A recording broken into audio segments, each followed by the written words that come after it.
أعوذ بالله من الشيطان الرجيم.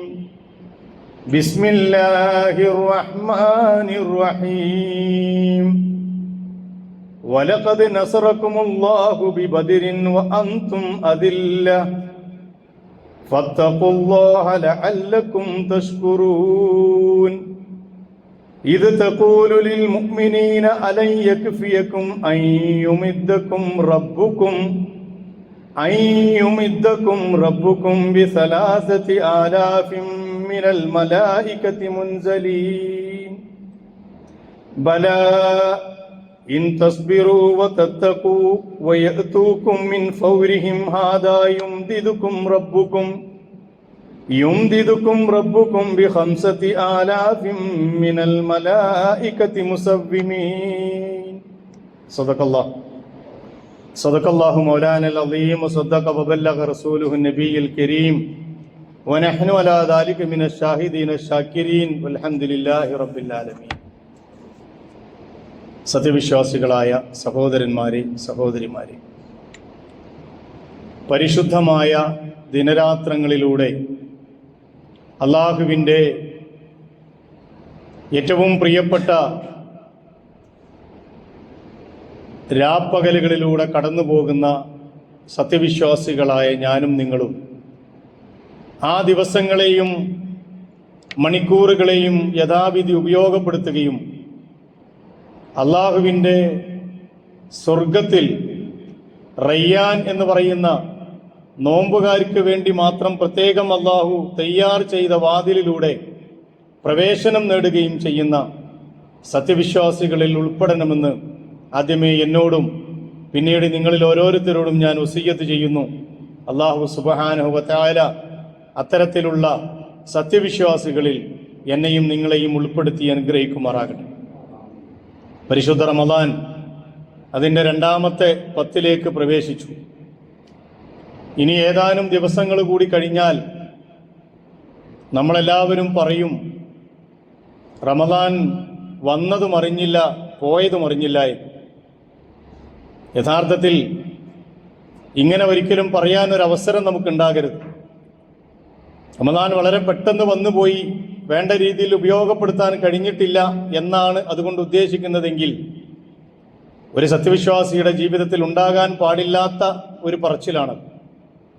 റമദാൻ വരുന്നത് ഓരോ സത്യവിശ്വാസിയും ആവേശത്തോടു കൂടി ആഹ്ലാദത്തോടു കൂടി അറിയുകയും അതിൻ്റെ 30 ദിനരാത്രങ്ങളെ അള്ളാഹുവിൻ്റെ ഭൂമിയിൽ എത്രത്തോളം ഉപയോഗപ്പെടുത്താൻ പറ്റുമോ അത്രത്തോളം ഉപയോഗപ്പെടുത്തുകയും ആ ദിനരാത്രങ്ങൾ കടന്നു പോകുമ്പോൾ അസ്സലാമു അലൈക യാ ഷഹ്റ റമളാൻ എന്ന് പറഞ്ഞുകൊണ്ട് വേദനയോടെ അതിനെ യാത്ര അയക്കുമ്പോൾ ആത്മീയമായ ഒരു അനുഭൂതിയും ഒരു അനിർവചനീയമായ സന്തോഷവുമൊക്കെ ഹൃദയത്തിൽ ഉണ്ടാവണം.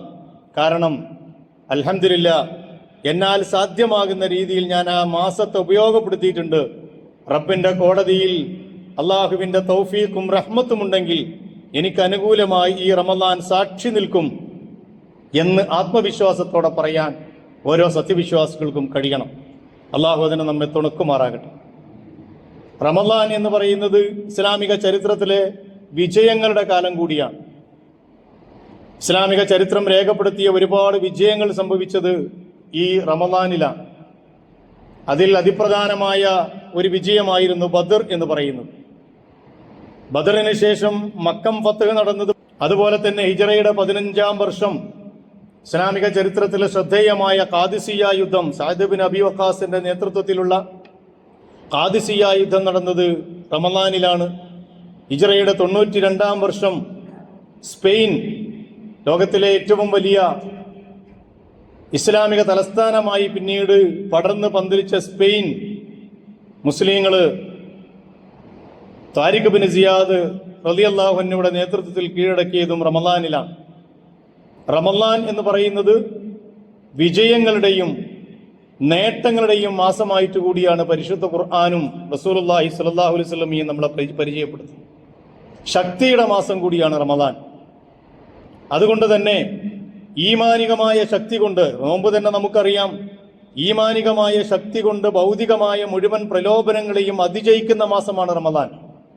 ദേഹേച്ഛയെ അതിജയിക്കുന്ന, തൻ്റെ ആഗ്രഹങ്ങളെ അതിജയിക്കുന്ന, തൻ്റെ വ്യക്തിത്വത്തിലെ തിന്മകളെ അതിജയിക്കുന്ന, എല്ലാ തിന്മകളോടുമുള്ള സമരത്തിന്റെ മാസമാണ്. ആ സമരത്തിലൂടെ കറകളഞ്ഞ ഒരു സത്യവിശ്വാസിയായി രൂപാന്തരം പ്രാപിക്കുന്ന മാസമാണ് റമദാൻ. കേവലം ആത്മീയമായ ശക്തി മാത്രമല്ല, ശാരീരികമായ ശക്തി കൂടി സത്യവിശ്വാസികൾ ആർജിക്കുന്ന മാസമാണ് റമദാൻ എന്നുകൂടി ഇസ്ലാം പഠിപ്പിക്കുന്നുണ്ട്. ഇതിന്റെ ഏറ്റവും പ്രകടമായ ഒരു രൂപവും ഇസ്ലാമിക ലോകത്തിന്, മുസ്ലിം സമൂഹത്തിന് ഒട്ടേറെ ഗുണപാഠങ്ങളുമുള്ളതുമായ ഒരു സംഭവത്തിനു കൂടി റമദാൻ 17 ഓർമ്മ പുതുക്കുന്ന സന്ദർഭമാണ്. ബദർ എന്ന് പറയുന്ന ഇസ്ലാമിക ചരിത്രത്തിലെ യൗമുൽ ഫുർഖാൻ, സത്യവും അസത്യവും തമ്മിൽ വേർതിരിച്ച് നിർത്തപ്പെട്ട ഒരു ദിനം എന്ന് പരിശുദ്ധ ഖുർആൻ പരിചയപ്പെടുത്തിയ ഇസ്ലാമിക ചരിത്രത്തിലെ ഏറ്റവും അവിസ്മരണീയമായ ഒരു സംഭവം ഹിജ്റയുടെ 2ാമത്തെ വർഷം റമദാൻ 17 നടന്നു എന്ന് നമുക്കറിയാം. ബദർ യുദ്ധം എന്ന പേരിൽ നമ്മളത് ചരിത്രത്തിൽ പഠിച്ചിട്ടുണ്ട്. ചെറുപ്പം മുതലേ നമ്മുടെ പാഠശാലകളിൽ, മദ്രസകളിലും ഇസ്ലാമിക കലാലയങ്ങളിലും നമ്മൾ ബദറിനെ പഠിക്കുകയും ജീവിതത്തിൽ അതിനെക്കുറിച്ച് മനസ്സിലാക്കുകയും ചെയ്തിട്ടുണ്ട്. ഇസ്ലാമിനെ സംബന്ധിച്ചിടത്തോളം ആദ്യമായി നോമ്പ് നിർബന്ധമാക്കപ്പെട്ട വർഷം തന്നെയാണ്. റസൂലുള്ളാഹി സ്വല്ലല്ലാഹു അലൈഹി വസല്ലമക്കും ഉമ്മത്തിനും ആദ്യമായി നോമ്പ് നിർബന്ധമാക്കപ്പെട്ട വർഷം തന്നെയാണ് ഈ ബദറും നടക്കുന്നത്. നമ്മളെ സംബന്ധിച്ചിടത്തോളം റമദാൻ എന്ന് പറയുന്നത് നിർജീവ അവസ്ഥയുടെയും മടിയുടെയും ആലസ്യത്തിന്റെയും ഒക്കെ ഒരു മാസമാണ്. നിങ്ങൾ നോക്കുക, അല്ലാഹു സുബ്ഹാനഹു വ തആല ഏറ്റവും പ്രധാനപ്പെട്ട ടാർഗറ്റുകളൊക്കെ സത്യവിശ്വാസികൾക്ക് നൽകുന്നത് റമദാനിലാണ്. അത് ഈ സന്ദർഭത്തിൽ മാത്രമല്ല, മുൻകഴിഞ്ഞു പോയ പ്രവാചകന്മാരുടെ കാലഘട്ടങ്ങളിലും ഇസ്ലാമിക ചരിത്രം പഠിപ്പിക്കുന്നത് റമദാനിൽ വളരെ നിർണായകമായ വിജയങ്ങളും അതുപോലെ തന്നെ ശത്രുക്കൾക്ക് മേലുള്ള നിർണായകമായ വിജയങ്ങൾ നേടിയ മാസമാണ് റമദാൻ. റസൂലുള്ളാഹി സ്വല്ലല്ലാഹു അലൈഹി വസല്ലമയുടെ കാലഘട്ടത്തിലും അത് തന്നെയാണ് നമ്മൾ കാണുന്നത്. അതിന്റെ ഏറ്റവും പ്രധാനപ്പെട്ട ഒരു ഉദാഹരണമാണ് ബദർ എന്ന് പറയുന്നത്. ആ വർഷത്തിലാണ് നോമ്പ് നിർബന്ധമാക്കപ്പെട്ടത്. സ്വാഭാവികമായും സത്യവിശ്വാസികൾക്ക് അതുവരെ നിർബന്ധമല്ലാതിരുന്ന ഒരു കർമ്മം നിർബന്ധമാക്കപ്പെടുമ്പോൾ ഉണ്ടാകുമായിരുന്ന എല്ലാ അസ്വസ്ഥതകളും ആലസ്യങ്ങളും ഒക്കെ ഉണ്ടാവേണ്ട ഒരു വർഷമാണ് നമ്മുടെ ധാരണയനുസരിച്ച്. അല്ലാഹു സുബ്ഹാനഹു വ തആല പക്ഷേ ആ വർഷത്തെ നോമ്പ് സത്യവിശ്വാസികൾക്ക് ഏറ്റവും വലിയ ഒരു സമ്മാനമായി നൽകുന്നത് സത്യവും അസത്യവും തമ്മിൽ ഏറ്റുമുട്ടുന്ന ബദർ എന്ന് പറയുന്ന ഒരു രണാങ്കണത്തിൽ സത്യവിശ്വാസികളെ കൊണ്ടുചെന്ന് നിർത്തിക്കൊണ്ടാണ്. വമാ അൻസൽനാ അലാ അബ്ദിനാ യൗമുൽ ഫുർഖാൻ യൗമുൽ തഖൽ ജംആൻ. യൗമുൽ ഫുർഖാനിന്റെ ദിവസമാണ് ബദർ എന്ന് പറയുന്നത്. ഹിജ്റയുടെ 2ാം വർഷം, അതിന്റെ ചരിത്രം വിശദമായി പറയാൻ സന്ദർഭമില്ല. ഹിജ്റയുടെ 2ാം വർഷത്തിൽ അബൂ സുഫിയാന്റെ നേതൃത്വത്തിലുണ്ടായിരുന്ന ഒരു കച്ചവട സംഘം സിറിയയിലേക്ക് പോകുന്നത് റസൂലുള്ളാഹി സ്വല്ലല്ലാഹു അലൈഹി വസല്ലമയും സഹാബത്തും അറിയാനിടയായി. അതിനു മുമ്പ് തന്നെ മക്കയിൽ നിന്ന് മദീനയിലേക്ക് പലായനം ചെയ്ത റസൂലുള്ളാഹി സ്വല്ലല്ലാഹു അലൈഹി വസല്ലം മക്കക്കാരുടെ അങ്ങേയറ്റത്തെ ക്രൂരമായ മർദ്ദനങ്ങൾക്കും പീഡനങ്ങൾക്കും വിധേയമായി ഇസ്ലാമിന്റെ പ്രവാചകനും സത്യവിശ്വാസികളും അവിടെ നിന്ന് പലായനം ചെയ്യുകയാണ് ഉണ്ടായത്. പക്ഷേ മദീനയിൽ വന്നതിന്റെ ശേഷവും ഒരു സ്വൈര്യവും സമാധാനവും കൊടുക്കാത്ത രീതിയിൽ ഏതൊക്കെ രീതിയിൽ സത്യവിശ്വാസികളെയും പ്രവാചകനെയും അടിച്ചമർത്താനും മർദ്ദിക്കാനുമൊക്കെ എന്തൊക്കെ അവസരങ്ങൾ കിട്ടുന്നുവോ ആ അവസരങ്ങളെ ഒക്കെ ഉപയോഗപ്പെടുത്താൻ എല്ലാ അവസരങ്ങളും ഉപയോഗപ്പെടുത്തിക്കൊണ്ടിരിക്കുകയായിരുന്നു സത്യനിഷേധികളായ മക്കയിലെ മുശ്രിക്കുകൾ. ആ സന്ദർഭത്തിലാണ് ഈ സൈന്യം അല്ലെങ്കിൽ അബൂ സുഫിയാന്റെ നേതൃത്വത്തിലുള്ള ഒരു കച്ചവട സംഘം സിറിയയിലേക്ക് പോകുന്നുണ്ട് എന്ന് പ്രവാചകൻ അറിയിപ്പ് കിട്ടുന്നത്. അല്ലാഹു സുബ്ഹാനഹു വ തആല ഓർഡർ കൊടുത്തു, ആ കച്ചവട സംഘത്തെ തടയണം, അവരെ തടയേണ്ടതുണ്ട്. നബി സല്ലല്ലാഹു അലൈഹി വസല്ലമ അദ്ദേഹത്തിന്റെ കൂടെ 150 മുഹാജിറുകൾ ഉൾക്കൊള്ളുന്ന ഒരു സംഘം 30 ഒട്ടകങ്ങളുമായി ഈ യാത്രാ സംഘത്തെ തടയാൻ വേണ്ടി പോയി. പക്ഷെ അവരെത്തുമ്പോഴേക്ക് അവര് സിറിയയിലേക്ക് കടന്നു കളഞ്ഞിരുന്നു. ആ പോകുന്ന പോക്കിൽ അവർക്ക് പിടികൂടാൻ കഴിഞ്ഞില്ല. രണ്ടാമത് തിരിച്ചു വരുമ്പോ സിറിയയിൽ നിന്ന് കച്ചവടം കഴിഞ്ഞ് തിരിച്ചു വരുന്ന ഏതാണ്ട് 1000-ഓളം ഒട്ടകങ്ങളും 50,000-ഓളം സ്വർണ്ണ നാണയങ്ങളും ഒക്കെയുള്ള ഒരു വലിയ കച്ചവട സംഘം, മക്കക്കാരിൽ ഭൂരിഭാഗം ആളുകളുടെയും കച്ചവട മുതലുകളും ലാഭമുതലുകളും ഒക്കെയുള്ള ഒരു വലിയ കച്ചവട സംഘം തിരിച്ചു വരുന്നുണ്ട് എന്ന് റസൂലുള്ളാഹി സ്വല്ലല്ലാഹു അലൈഹി വസല്ലം നമുക്ക് മനസ്സിലായി. അവരെ ഒന്ന് തടഞ്ഞു നിർത്തേണ്ടതുണ്ട്.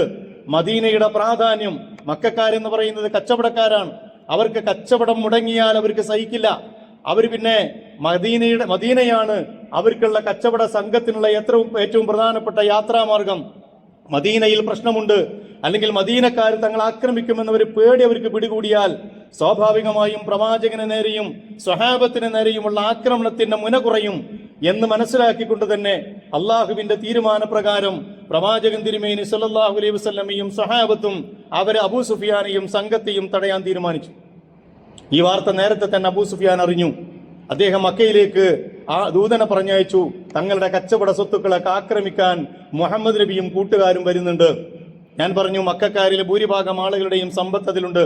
അതുകൊണ്ട് തന്നെ ആ മക്കക്കാർ മുഴുവൻ ഒന്നിച്ച് ഒരാക്രമണത്തിന് വേണ്ടി പുറപ്പെടുകയും അബൂജഹലിന്റെ നേതൃത്വത്തിൽ ആ അബൂ സുഫിയാന്റെ കച്ചവട സംഘത്തെ രക്ഷിക്കുകയും മുഹമ്മദ് നബിയെയും കൂട്ടരെയും എങ്ങനെയെങ്കിലും ഭൂമുഖത്ത് നിന്ന് ഇല്ലാതാക്കുകയും ചെയ്യണം എന്ന് ഉറപ്പിച്ചുകൊണ്ട് തന്നെ അബൂജഹലിന്റെ നേതൃത്വത്തിൽ 1000-ഓളം വരുന്ന ഖുറൈശി പട ബദറിലേക്ക് പുറപ്പെടുകയാണ്. പക്ഷെ ഇതിനിടയിൽ ചെങ്കടലിന്റെ തീരത്തുകൂടി അബൂ സുഫിയാന്റെ കച്ചവട സംഘം കടന്നുപോയി. പ്രവാചകൻ അങ്ങോട്ട് എത്തുന്നതിന് മുമ്പേ അവർ വഴിമാറി സഞ്ചരിച്ച് അവർ മക്കയിലേക്ക് തിരിച്ചു. രക്ഷപ്പെട്ടു എന്നറിഞ്ഞപ്പോൾ തന്നെ അബൂ സുഫിയാൻ മക്കയിലേക്ക് ദൂതനെ വിട്ടു.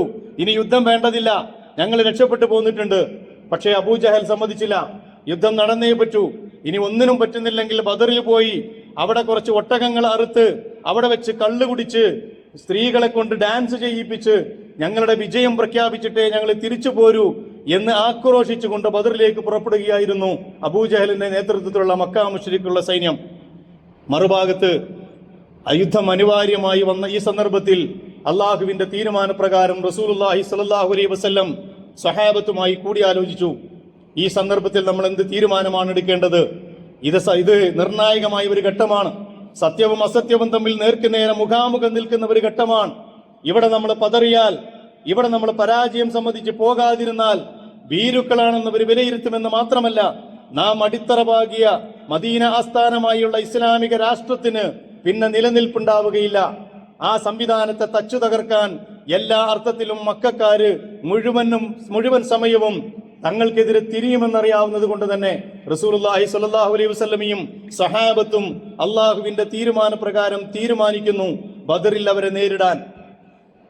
അതിനെയാണ് പരിശുദ്ധ ഖുർആൻ യൗമുൽ ഫുർഖാൻ, സത്യവും അസത്യവും തമ്മിൽ നേർക്കുനേരെ നിന്ന് മുഖാമുഖം സംഘട്ടനം നടത്തിയ ഒരു ദിവസം എന്നതിനെ പേരിട്ട് വിളിക്കുന്നത്.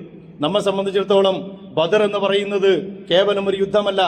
അതിന് ശേഷവും ഒരുപാട് യുദ്ധങ്ങൾ റസൂലുള്ളാഹി സ്വല്ലല്ലാഹു അലൈഹി വസല്ലമയുടെ കാലത്ത് നടന്നിട്ടുണ്ട്, അതിനുശേഷവും നടന്നിട്ടുണ്ട്. ആ യുദ്ധങ്ങൾക്കൊക്കെ ഒട്ടേറെ പ്രാധാന്യം ഇസ്ലാമിക ചരിത്രത്തിൽ ഉണ്ട് താനും. പക്ഷേ പരിശുദ്ധ ഖുർആനും റസൂലുള്ളാഹി സ്വല്ലല്ലാഹു അലൈഹി വസല്ലമയും ബദറിൽ പങ്കെടുത്ത ആളുകൾക്കും ഹിജ്റയിൽ പങ്കെടുത്ത ആളുകൾക്കും വലിയ സ്ഥാനം നൽകി ആദരിക്കുന്നുണ്ട്. എന്തുകൊണ്ടെന്നാൽ ഈ രണ്ട് സംഗതികളും ഇസ്ലാമിക ചരിത്രത്തിൽ മറക്കാനാവാത്ത അവിസ്മരണീയമായ സംഭവങ്ങളാണ്. അതുകൊണ്ടാണ് മുഹാജിറുകൾ എന്ന് പറയുന്നത് അള്ളാഹുവിന്റെ പ്രത്യേകമായ തണല് കിട്ടിയ, പ്രത്യേകമായ ആശംസകൾ അർപ്പിക്കപ്പെട്ട ഒരു വിഭാഗമായി മാറുന്നത്. അതുപോലെ തന്നെ ബദറിൽ പങ്കെടുത്ത ആളുകൾക്ക് പിന്നീട് റസൂലുള്ളാഹി സ്വല്ലല്ലാഹു അലൈഹി വസല്ലമയുടെ മരണം വരെ ആ വിഭാഗത്തിന്, ബദറിൽ പങ്കെടുത്ത 313 ആളുകൾക്ക് പ്രത്യേകമായ സ്ഥാനം നൽകി റസൂലുള്ളാഹി സ്വല്ലല്ലാഹു അലൈഹി വസല്ലം അവരെ ആദരിച്ചിരുന്നു എന്ന് ഇസ്ലാമിക ചരിത്രത്തിൽ നമുക്ക് കാണാൻ കഴിയുന്നുണ്ട്. 14 പേരാണ് അവരിൽ ഷഹീദായത്. 6 അൻസാരികൾ ഉണ്ടായിരുന്നു, 8 മുഹാജിറുകൾ ഉണ്ടായിരുന്നു. 70ഓളം മക്കാ മുശ്രിക്കുകൾ ആ യുദ്ധത്തിൽ കൊല്ലപ്പെടുകയുണ്ടായി. വേറെ 70ഓളം ആളുകൾ ബന്ദികളാക്കി പിടിക്കുകയും ചെയ്തു. ഇസ്ലാമിക സമൂഹത്തിലെ ഏറ്റവും ചെറുപ്പക്കാർ ഉണ്ടായിരുന്ന 16 വയസ്സുണ്ടായിരുന്ന ഉമൈർ ബിൻ അബി വഖാസാൻ. നമുക്കറിയാം അദ്ദേഹത്തിന്റെ ചരിത്രം. യുദ്ധത്തിന് പോകാൻ പ്രായമായിട്ടില്ല. അതുകൊണ്ട് തന്നെ റസൂലുള്ളാഹി സ്വല്ലല്ലാഹു അലൈഹി വസല്ലം അദ്ദേഹത്തെ യുദ്ധത്തിന്റെ മുന്നണിയിലേക്ക് നിൽക്കാൻ സമ്മതിച്ചില്ല. അദ്ദേഹം ഒക്കെ വലിപ്പമൊക്കെ കുറച്ച് കൂട്ടി കാലൊക്കെ ഒന്ന് പൊന്തിച്ചു നിന്ന് നോക്കി. അവസാനം റസൂല് പറഞ്ഞു, നിങ്ങൾ യുദ്ധത്തിന് പോരാനായിട്ടില്ല, ഉമൈറെ നിങ്ങൾ മാറി നിൽക്കണം.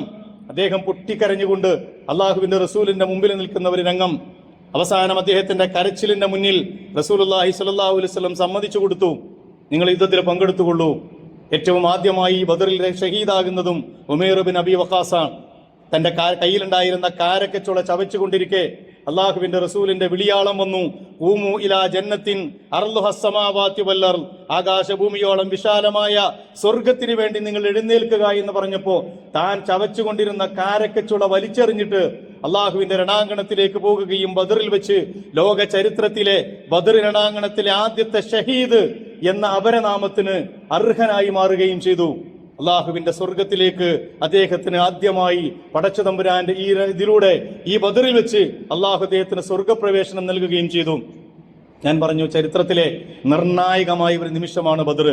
മദീന എന്ന ഇസ്ലാമിക രാഷ്ട്രത്തിന് അടിത്തറ പാകുകയായിരുന്നു പ്രവാചകൻ തിരുമേനി സ്വല്ലല്ലാഹു അലൈഹി വസല്ലം. മദീനയിൽ വന്നതിന് ശേഷം അവിടെ വെച്ച് അള്ളാഹുവിന്റെ പ്രവാചകൻ നേതാവായും അവിടെ ഉണ്ടായിരുന്ന സ്വഹാബത്ത് അണികളായും മദീന ആസ്ഥാനമായുള്ള ഒരു ഇസ്ലാമിക രാഷ്ട്രത്തിന് രൂപം നൽകുകയും ആ രാഷ്ട്രത്തെ ഇസ്ലാമിന്റെ അലകും പിടിയും വെച്ച് അതിന്റെ എല്ലാ പ്രത്യേകതകളോടും കൂടി സ്ഥാപിക്കാനുള്ള ഏറ്റവും നിർണായകമായ നീക്കം റസൂലുള്ളാഹി സ്വല്ലല്ലാഹു അലൈഹി വസല്ലം മദീനയിൽ നടത്തുന്നതിനിടയിലാണ് ബദർ സംഭവിക്കുന്നത്.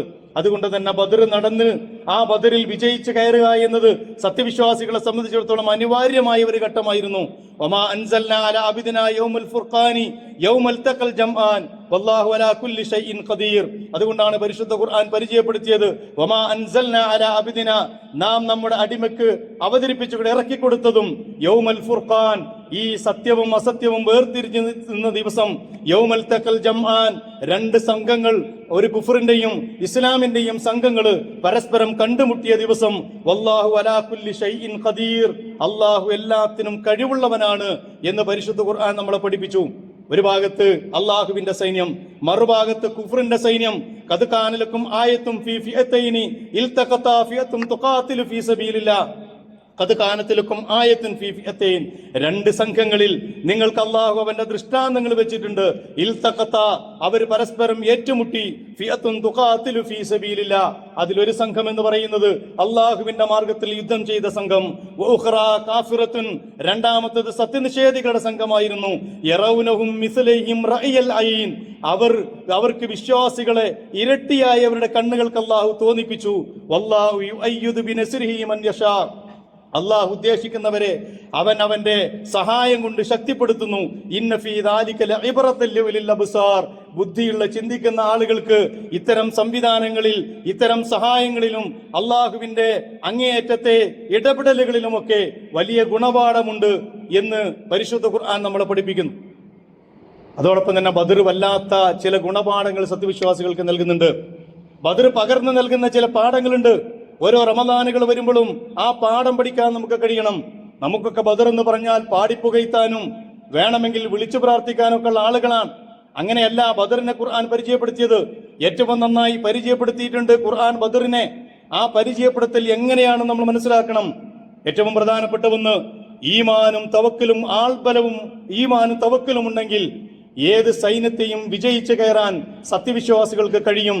ലോക ചരിത്രം ഇന്നും അതിന് സാക്ഷിയാണ്. ബദറിൽ മാത്രമല്ല, നിങ്ങൾ നോക്ക്, 313 ആളുകൾ എന്ന് പറയുന്നത് 1000-ഓളം വരുന്ന സൈന്യത്തെ നേരിടാനാ പോകുന്നത്. അതും അവരുടെ എല്ലാ സർവ്വസന്നാഹത്തോടു കൂടി വരുന്ന ഒരു സൈന്യം. എല്ലാ സംവിധാനങ്ങളും അവർ കയ്യിലുണ്ട്. ആവശ്യത്തിലേറെ ആയുധങ്ങളുണ്ട്, മൃഗങ്ങളുണ്ട്, യാത്രാ സംവിധാനങ്ങളുണ്ട്. ഇതൊക്കെ ഒരു ഭാഗത്ത് നിൽക്കെ തന്നെ 313 സഹാബത്ത്, അള്ളാഹുവിന്റെ റസൂല്, അവരെ കയ്യിലുണ്ടായിരുന്നത് 30-ഓളം വരുന്ന ഒട്ടകങ്ങൾ. ഈ സംവിധാനവും വെച്ച് ആവശ്യമായ സംവിധാനങ്ങൾ, അല്ലെങ്കിൽ ആവശ്യത്തിന് സൈനികമായ സംവിധാനങ്ങൾ ഒന്നും അവകാശപ്പെടാനില്ലാത്ത അള്ളാഹുവിന്റെ റസൂലിന്റെ സൈന്യം, ആ സൈന്യമാണ് വിജയിച്ചു കയറുന്നത് ബദറില്. നമ്മളെ പഠിപ്പിക്കുന്ന ആദ്യത്തെ പാഠം, നമ്മുടെ കയ്യിൽ ഈമാനും തഖ്വയും ഉണ്ടെങ്കിൽ, പടച്ചതമ്പുരാനിൽ തവക്കൽ ചെയ്യാനുള്ള ഒരു മനസ്സും അടിയുറച്ച ഈമാനും അതിനനുസരിച്ച പ്രവർത്തനവും നമ്മുടെ കയ്യിലുണ്ടെങ്കിൽ ബദറുകൾ ഇനിയും ലോകത്ത് ആരംഭിക്കും. ഇന്നും സംഭവിച്ചുകൊണ്ടിരിക്കുന്നുണ്ട്. നിങ്ങൾ നോക്ക്, ഫലസ്തീനിലേക്ക് നോക്ക്. ഒരൊറ്റ ഉദാഹരണം മാത്രം മതി നമുക്കത് മനസ്സിലാക്കാൻ. 2 ദിവസം കൊണ്ട് തീരുമെന്ന് പറഞ്ഞ ഒരു യുദ്ധം, ലോകത്തിലെ നമ്പർ 1 സായുധ സൈനിക ശക്തി ഇസ്രായേൽ എന്ന് പറയുന്ന ഒരു രാജ്യം, അമേരിക്കയെക്കാളും സൈനിക ശക്തിയിൽ ലോകത്ത് 1-ാം നമ്പർ നിൽക്കുന്ന ഒരു രാജ്യം, എല്ലാ പത്രങ്ങളും എഴുതിയതും വിലയിരുത്തിയതും മുഴുവൻ വാർത്താ മാധ്യമങ്ങളും പ്രചരിപ്പിച്ചതും 2-3 ദിവസം മാത്രം നിൽക്കാൻ സാധ്യതയുള്ള ഒരു യുദ്ധമെന്നാണ്. പക്ഷേ 1.25 വർഷത്തോളം ആ യുദ്ധം നീണ്ടു നിൽക്കുകയും ഏറ്റവും അവസാനം അള്ളാഹുവിന്റെ ഭൂമിയിൽ എല്ലാ സംവിധാനങ്ങളും ഉണ്ടായിരുന്ന ഒരു വലിയ സംഘത്തെ പരിശുദ്ധ ഖുർആൻ പരിചയപ്പെടുത്തിയതുപോലെ കമ്മിൻ ഫിഅത്തിൻ ഖലീലത്തിൻ വലബത് ഫിഅത്തൻ കസീറത്തൻ ബിഇദ്നില്ലാഹ് വല്ലാഹു മഅസ് സാബിരീൻ. എത്രയെത്ര ചെറിയ സംഘങ്ങളാണ് ഭൂമിയിൽ വലിയ വലിയ സംഘങ്ങളെ നിഷ്പ്രയാസം തകർത്ത് കളഞ്ഞിട്ടുള്ളത് അള്ളാഹുവിന്റെ അനുവാദത്തോടു കൂടി. വല്ലാഹു മഅസ് സാബിരീൻ, അള്ളാഹു ക്ഷമാലുക്കളുടെ കൂടെയാണ് എന്ന് പഠിപ്പിച്ചതിന് നേർചിത്രം കാണുന്നു നമ്മൾ ഫലസ്തീനിൽ. യുദ്ധം വെടിനിർത്തലിന് ശേഷം ഗസയുടെ ചരിത്രം പഠിക്കുന്ന ഓരോ മനുഷ്യനും ഇസ്ലാമിക ചരിത്രത്തിലെ ബദറുമായി അതിനെ വല്ലാത്ത ഒരു സാമ്യം തോന്നുന്നത് യാദൃശികമല്ല. അത് സ്വാഭാവികമാണ്, ലോകത്തിനിയും ആവർത്തിക്കപ്പെടേണ്ടതാണ് ബദർ എന്ന് ആ സമൂഹം നമ്മളെ പഠിപ്പിക്കുകയാണ്. അള്ളാഹുവിന്റെ ദീനിന്റെ ഇസ്സത്ത് തിരിച്ചു പിടിക്കാൻ സത്യനിഷേധികൾ എത്ര തന്നെ കോപ്പുകൂട്ടി സർവായുധ സന്നാഹത്തോടു കൂടി വന്നാലും ശരി, ഒരു ചെറിയ സംഘം മതി. പക്ഷെ അവരുടെ കയ്യിൽ ഈമാന് വേണം, തവക്കുല് വേണം, അള്ളാഹുവിൽ വിശ്വാസം വേണം. ഭൂമിയിലെ ജീവിതത്തിനേക്കാൾ അപ്പുറം പാരത്രിക ജീവിതത്തിൽ കണ്ണുവെച്ച ഒരു സംഘമുണ്ടാകണമെന്ന് മാത്രം. അതാണ് റസൂലുള്ളാഹി സ്വല്ലല്ലാഹു അലൈഹി വസല്ലം പറഞ്ഞത്. ലോകം മുഴുവൻ ഇസ്ലാമിക സമൂഹം ചപ്പുചവറുകളെ പോലെ ജീവിക്കുമ്പോഴും ഒലിച്ചു പോകുന്ന ചവറുകളെ പോലെ ഇസ്ലാമിക സമൂഹം ആകപ്പെടും പിൻകാലത്ത് എന്ന് റസൂലുള്ളാഹി സ്വല്ലല്ലാഹു അലൈഹി വസല്ലം പഠിപ്പിച്ചു. പക്ഷെ ആ കാലത്തും ഇസ്ലാമിന് വേണ്ടി എഴുന്നേറ്റ് നിൽക്കുന്ന ഒരു ചെറു സംഘമെങ്കിലും എല്ലാ കാലത്തും ഉണ്ടാകും എന്നും റസൂലുള്ളാഹി സ്വല്ലല്ലാഹു അലൈഹി വസല്ലം നമ്മളെ പഠിപ്പിച്ചു. ആ ചെറു സംഘത്തെ അങ്ങ് ഫലസ്തീനിലേക്ക് നോക്കിയാൽ ഇന്ന് നമ്മൾ കാണുന്നുണ്ടെങ്കിൽ അതേ ചെറു സംഘങ്ങളാണ് ലോക ചരിത്രത്തിലുടനീളം ഇസ്ലാമിക സമൂഹത്തെ താങ്ങി നിർത്തുകയും ഇസ്ലാമിന്റെ ഇസ്സത്ത് കാത്തു സൂക്ഷിക്കുകയും ചെയ്തത് എന്ന് മനസ്സിലാക്കണം. ബദറിൽ അള്ളാഹുവിന്റെ സഹായം ഇറങ്ങി. ഞാൻ നേരത്തെ ഓതി വെച്ച സൂറത്ത് ആൽ ഇംറാൻ അതിലേക്ക് വിരൽ ചൂണ്ടുന്നുണ്ട്. വലഖദ് നസറക്കുമുല്ലാഹു ബിബദരിൻ വഅൻതും അദില്ല. നിങ്ങൾ അങ്ങേയറ്റം ദുർബലരായിരുന്ന ഘട്ടത്തിൽ ബദറിൽ അള്ളാഹു നിങ്ങളെ സഹായിച്ചിട്ടുണ്ട്.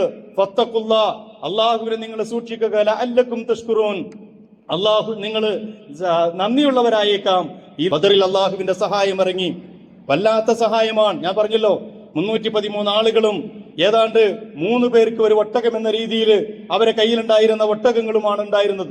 പക്ഷെ ആ ബദറിന് ആ സഹായത്തിന് അർഹമാകുന്ന രീതിയിൽ അവർ ബദർ രണാങ്കണത്തിൽ വന്നു നിന്നു എന്നതാണ് ആദ്യത്തെ പണി. എപ്പോഴാണ് അള്ളാഹു അവരെ സഹായിച്ചത്?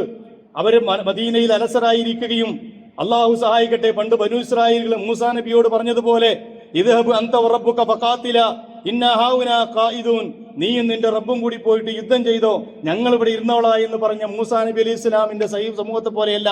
ആ 313 ആളുകൾ അന്ന് പ്രവാചകനും സഹാബത്തിനും ഒരുമിച്ച് കൂട്ടാൻ കഴിയുന്ന ആകെ തുകയാണ്.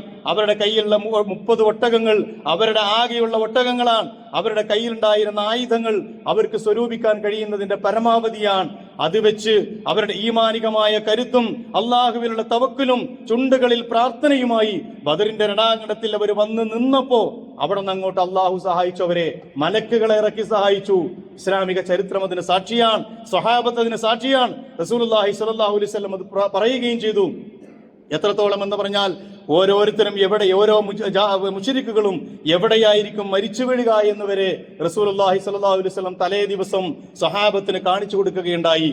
അതുകൊണ്ട് അള്ളാഹുവിന്റെ സഹായം വരിക എന്നത് സത്യവിശ്വാസികൾക്ക് നിർബന്ധമായി ലഭിക്കുന്നതാണ്. പക്ഷെ ആ സഹായത്തിന് അർഹത നേടുക എന്നത് സത്യവിശ്വാസികളുടെ ബാധ്യതയാണ്. അതാണ് നമ്മൾ ഫലസ്തീനിൽ കണ്ടത്. ആ ഒരു ചെറു വിഭാഗം എത്രയൊക്കെ പ്രയാസങ്ങളിലൂടെ കടന്നുപോയപ്പോഴും 80,000 ആളുകൾ അവരിൽ നിന്ന് മരണപ്പെട്ടു പോയി. 100,000-ഓളം ആളുകൾക്ക് മാരകമായി മുറിവേറ്റു. അവരുടെ മുഴുവൻ സംവിധാനങ്ങളും തച്ചു തകർക്കപ്പെട്ടു. അതിനുശേഷവും നിങ്ങൾ അവരിലെ കൊച്ചു കുഞ്ഞിനോട് ചോദിക്കുക, എന്താണ് നിങ്ങൾക്ക് പറയാനുള്ളത്? അവരാകാശത്തേക്ക് നേരെ വിരൽ ചൂണ്ടിയിട്ട് പറയും, ഞങ്ങളെ പ്രതീക്ഷ അർപ്പിക്കുന്ന റബ്ബ് ഞങ്ങളെ കൈവിടുകയില്ല, അള്ളാഹുവിലാണ് ഞങ്ങളെ പ്രതീക്ഷ. ഞങ്ങളുടെ ശത്രുക്കളോട് പറയണം, ഞങ്ങളെ തോൽപ്പിക്കാൻ അവർക്ക് സാധ്യമല്ല, ഞങ്ങളെ കൊന്നൊടുക്കാൻ അവർക്ക് പറ്റും, ഞങ്ങളുടെ സൗധങ്ങൾ തച്ചു തകർക്കാൻ പറ്റും. പക്ഷേ ഞങ്ങളുടെ ഈമാനിന്റെ വീര്യത്തിന് മുന്നിൽ, ഈമാനിന്റെ ബലത്തിന് മുന്നിൽ, ഞങ്ങളുടെ ഹൃദയത്തിലെ അള്ളാഹുമായുള്ള ബന്ധത്തിന് മുന്നിൽ അവർക്ക് ഞങ്ങളെ പരാജയപ്പെടുത്തുക സാധ്യമല്ല എന്ന് അവരോട് പറയണമെന്ന് പറഞ്ഞ ഈ ഗസ്സക്കാരും അതേ ഈമാൻ തന്നെയാണ് നമ്മളെ പഠിപ്പിക്കുന്നത്. അള്ളാഹുവിന്റെ ഭൂമിയിൽ ബദറിന്റെ രണാങ്കണത്തിൽ ചെന്ന് നിന്ന ആ സ്വഹാബികളും റസൂലുള്ളാഹി സ്വല്ലല്ലാഹു അലൈഹി വസല്ലമയും അള്ളാഹുവിന്റെ മുന്നിൽ സഹായം അഭ്യർത്ഥിക്കുമ്പോൾ മലക്കുകൾ ഇറങ്ങുന്നതാണ് നമ്മൾ കണ്ടത്. ഇന്നമൽ മുഅ്മിനൂന അല്ലദീന ഇദാ ദുക്കിറല്ലാഹു വജിലത് ഖുലൂബുഹും, അവരുടെ ഹൃദയങ്ങളെ കുറിച്ച് ഖുർആൻ പറഞ്ഞു, സത്യവിശ്വാസികൾ അല്ലദീന ഇദാ ദുക്കിറല്ലാഹ്, അവർ അള്ളാഹുവിനെ സ്മരിച്ചാൽ വജിലത് ഖുലൂബുഹും, അവരുടെ ഹൃദയങ്ങൾ പ്രകമ്പനം കൊള്ളും. വൈദാ തുലിയത് അലൈഹിം ആയാതുഹു, അള്ളാഹുവിന്റെ ദൃഷ്ടാന്തങ്ങൾ അവരെ ഓതി കേൾപ്പിച്ചാൽ സാദതുഹും ഈമാന, ഈമാൻ വർദ്ധിക്കും അവർക്ക്. വഅലാ റബ്ബിഹിം യതവക്കലൂൻ, അവരവരുടെ രക്ഷിതാവിൽ പ്രതീക്ഷ അർപ്പിക്കുന്നവരാണ് എന്ന് പരിശുദ്ധ ഖുർആൻ പഠിപ്പിച്ചു. യുഖീമൂന സ്വലാത്ത, എന്നിട്ട് അവരുടെ പ്രത്യേകതകൾ അള്ളാഹു പഠിപ്പിച്ചു. അല്ലദീന യുഖീമൂന സ്വലാത്ത, അവരെ നമസ്കാരം നിർവഹിക്കുന്നവരാണ്. വമിമ്മാ റസഖ്നാഹും യുൻഫിഖൂൻ, അവർക്ക് നൽകപ്പെട്ടതിൽ നിന്ന് ചെലവഴിക്കുന്നവരാണ് അവര്. ഉലൈക ഹുമുൽ മുഅ്മിനൂന ഹഖൻ, അവരാണ് യഥാർത്ഥ സത്യവിശ്വാസികൾ. ലഹും ദറജാത്തുൻ ഇൻദ റബ്ബിഹിം, അവരുടെ രക്ഷിതാവിന്റെ അടുക്കൽ അവർക്ക് ഉയർന്ന ദറജകളുണ്ട്, പദവികളുണ്ട്. വമഗ്ഫിറത്തുൻ, പാപമോചനമുണ്ട്. വരിസുഖുൻ കരീം, മാന്യമായ ഭക്ഷണവും മാന്യമായ സംവിധാനങ്ങളും അല്ലാഹു സുബ്ഹാനഹു വ തആല അവർക്ക് നൽകും. ദൈവസ്മരണയിൽ ഹൃദയം പ്രകമ്പിതരായ ഒരു സമൂഹം, ഖുർആൻ പാരായണം വഴി ഈമാൻ അധികരിക്കുന്ന ഒരു സമൂഹം, തവക്കുൽ ശീലിച്ച ഒരു സമൂഹം, നമസ്കാരം മുറപ്രകാരം അനുഷ്ഠിക്കുന്ന ഒരു സമൂഹം, അള്ളാഹുവിന്റെ മാർഗത്തിൽ തങ്ങളുടെ മുഴുവൻ കഴിവും ജീവനും ജീവിതവും സമർപ്പിക്കാൻ തയ്യാറായ ഒരു വിഭാഗം, അതായിരുന്നു ബദറിൽ അണിനിരന്നത്. നമുക്കുള്ള പാഠവും അതാണ്, നമുക്കില്ലാതെ പോകുന്നതും അതാണ്. ഈ ഗുണവിശേഷങ്ങൾ ആർജിക്കുന്ന ഏതൊരു സമൂഹത്തിനും അള്ളാഹുവിന്റെ സഹായം ലഭിക്കും. അവിടെയാണ് ഞാൻ നേരത്തെ പറഞ്ഞ പരിശുദ്ധ ഖുർആനിന്റെ ആയത്ത് പ്രസക്തമാകുന്നത്. പിന്നെയും ഖുർആൻ പറഞ്ഞു, ഫലം തഖ്തുലൂഹും വലാകിന്നല്ലാഹ ഖതലഹും, നിങ്ങളല്ല യുദ്ധം ചെയ്തത്, അല്ലാഹുവാണ് യുദ്ധം ചെയ്തത്. വമാ റമൈത ഇദ് റമൈത വലാകിന്നല്ലാഹ റമാ, അമ്പെയ്തപ്പോൾ നിങ്ങളല്ല കേട്ടോ അമ്പെയ്തത്, അള്ളാഹുവാണ് കേട്ടോ അത് ചെയ്തത്. വലിയുബിലിയൽ മുഅ്മിനീന ബലാഅൻ ഹസനൻ, ഏറ്റവും നല്ല പരീക്ഷണങ്ങൾ സത്യവിശ്വാസികൾക്ക് നൽകുന്നതിന് വേണ്ടി. ഇന്നല്ലാഹ സമീഉൻ അലീം, അള്ളാഹു എല്ലാം കാണുന്നവനും കേൾക്കുന്നവനുമാണ്. പരിശുദ്ധ ഖുർആൻ നമ്മളെ പരിചയപ്പെടുത്തി. വിശ്വാസികളുടെ വിശ്വാസം മാറ്റുരച്ച സന്ദർഭം കൂടിയായിരുന്നു ബദർ. നിങ്ങൾ ആലോചിച്ച് നോക്ക്, ഇസ്ലാമിന്റെ സേനക്ക് മുന്നിൽ അണിനിരുന്ന ഒരുപാട് ആളുകളുടെ സഹോദരന്മാരും പിതാക്കന്മാരും ഒക്കെ അപ്പുറത്ത് അബൂജഹലിന്റെ നേതൃത്വത്തിലുള്ള മക്കാ മുശ്രിക്കുകളുടെ സൈന്യത്തിലാണുള്ളത്. അബൂ ഹുദൈഫ റളിയല്ലാഹു അൻഹുവിന്റെ പിതാവ് ഉത്ബത്ത് ബിൻ റബിയ, സഹോദരൻ വലീദ്, അബൂബക്കർ സിദ്ദീഖ് റളിയല്ലാഹു അൻഹുവിന്റെ മകൻ അബ്ദുറഹ്മാൻ, പിന്നീട് അദ്ദേഹം ഇസ്ലാം സ്വീകരിച്ചു. ഇവരൊക്കെ ശത്രു സൈന്യത്തിലാണ്. ഇത് വല്ലാത്തൊരു ഏറ്റുമുട്ടലാണ്. സ്വന്തം പിതാവിനോട് ഏറ്റുമുട്ടണം, സഹോദരനോട് ഏറ്റുമുട്ടണം, രക്തബന്ധത്തോട് ഏറ്റുമുട്ട് അള്ളാഹുവിന്റെ ദീനിന്റെ മാർഗത്തിൽ ഈമാൻ മാറ്റുരക്കപ്പെടുന്ന ഒരു സന്ദർഭം. ഒരു സഹാബി പോലും ആ കാരണത്തിന്റെ പേരിൽ പിന്തിരിഞ്ഞില്ല. അവരുടെ മുന്നിൽ ഇസ്ലാമും ഈമാനും അള്ളാഹുമായിരുന്നു ഏറ്റവും വിലപ്പെട്ടത്. തങ്ങളുടെ സംവിധാനങ്ങളെക്കാൾ, തങ്ങളുടെ മാതാപിതാക്കളെക്കാളും കുടുംബങ്ങളെക്കാളും ഏറ്റവും പ്രിയപ്പെട്ടത് അള്ളാഹുവാണ് എന്ന ഒരു ഉറച്ച പ്രഖ്യാപനം ബദറിന്റെ രണാങ്കണത്തിൽ അവർ വെച്ചു. മറ്റൊന്ന്, അള്ളാഹുവിന്റെ പ്രവാചകന്റെ പ്രാർത്ഥനക്കുള്ള ഉത്തരമാണ്. പ്രാർത്ഥനക്കുള്ള ഉത്തരം കൂടിയാണ് ബദർ. കരഞ്ഞ് പ്രാർത്ഥിച്ചു റസൂലുള്ളാഹി സ്വല്ലല്ലാഹു അലൈഹി വസല്ലം, അല്ലാഹുമ്മ അൻജിസ്ലി മാ വഅദ്തനി, പടച്ചവനെ നീ നൽകിയ വാഗ്ദാനം പൂർത്തീകരിക്കണം.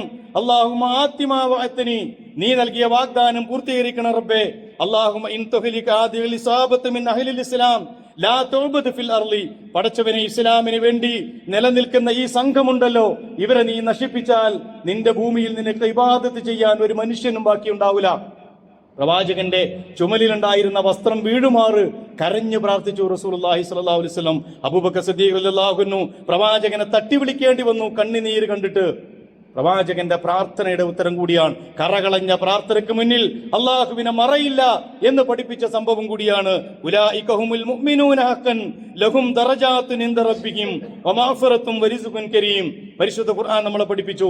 ഈ പ്രാർത്ഥനയെ കുറിച്ച് ഖുർആൻ പറഞ്ഞു, ഇദ് യസ്തഗീസൂന റബ്ബക്കും, താങ്കൾ താങ്കളുടെ റബ്ബിനോട് സഹായം ചോദിച്ച സന്ദർഭം, ഫസ്തജാബ ലക്കും, താങ്കളുടെ പ്രാർത്ഥനയ്ക്ക് അല്ലാഹു ഉത്തരം നൽകി. അന്നീ മുമിദ്ദുക്കും ബിഅൽഫിൻ മിനൽ മലായികതി മുർദിഫീൻ, തുടരെ തുടരെ ഇറങ്ങുന്ന 1000 മലക്കുകളെ കൊണ്ട് നിങ്ങളെ സഹായിക്കുമെന്ന് അല്ലാഹു വാഗ്ദാനം നൽകി. സഹോദരന്മാരെ, ബദർ എന്ന് പറയുന്നത് കേവലം പാടിപ്പുകയത്താൻ വേണ്ടി മാത്രമുള്ളതല്ല. ഒരുപാട് ചരിത്ര സംഭവങ്ങൾ ഇതിലുണ്ട്. ആ ഗുണപാഠങ്ങൾ നമ്മൾ പഠിക്കണം. ഇന്നും ലോകത്തത് ആവർത്തിക്കുന്നുണ്ടെങ്കിൽ ഞാനും നിങ്ങളൊക്കെ മുസ്ലിങ്ങളാണ്. ഈ ബദറിലെ ശുഹദാക്കളുടെ ഈമാനികമായ കരുത്തും അവരുടെ വിശ്വാസത്തിന്റെ ദാർഢ്യവുമൊക്കെ കാലാകാലങ്ങളിൽ സത്യവിശ്വാസികൾക്കുണ്ടാകണം. അങ്ങനെ ഉണ്ടായാൽ മാത്രമേ ഇസ്ലാമിന് വിജയമുണ്ടാകൂ എന്ന് പഠിപ്പിക്കാൻ കൂടിയാണ് ബദർ. അള്ളാഹുവിന്റെ അനുഗ്രഹങ്ങൾ പെയ്തിറങ്ങിയ ദിവസമാണല്ലോ ബദർ. എന്തുകൊണ്ട് അള്ളാഹുവിന്റെ സഹായം നമുക്ക് ലഭ്യമാകുന്നില്ല? പതിതരും പീഡിതരുമായി നമ്മെപ്പോലെയുള്ള മുസ്ലിം സമൂഹം എന്തുകൊണ്ട് ജീവിക്കേണ്ടി വരുന്നു? അതിന്റെ കാരണം അന്വേഷിക്കേണ്ടത് ഇത്തരം ചരിത്ര സംഭവങ്ങളിൽ നിന്നാണ്. എന്തുകൊണ്ട് അള്ളാഹുവിന്റെ സഹായം കിട്ടി ബദറിൽ? എന്തുകൊണ്ട് നമുക്ക് കിട്ടുന്നില്ല? അത് കിട്ടാൻ നമ്മൾ എന്താണ് ചെയ്യേണ്ടത്, നമ്മുടെ അടുത്തുള്ള പോരായ്മകൾ എന്താണ്, ഈമാനികമായ ദൗർബല്യങ്ങൾ എന്താണ്, വിശ്വാസത്തിന്റെ കരുത്ത് എത്രത്തോളം കുറവുണ്ട്, ഇത് പുനഃപരിശോധിക്കാനുള്ള സന്ദർഭം കൂടിയാണ് ഓരോ റമദാനിലും ബദ്ർ വരുന്നത് എന്നുകൂടി മനസ്സിലാക്കുക.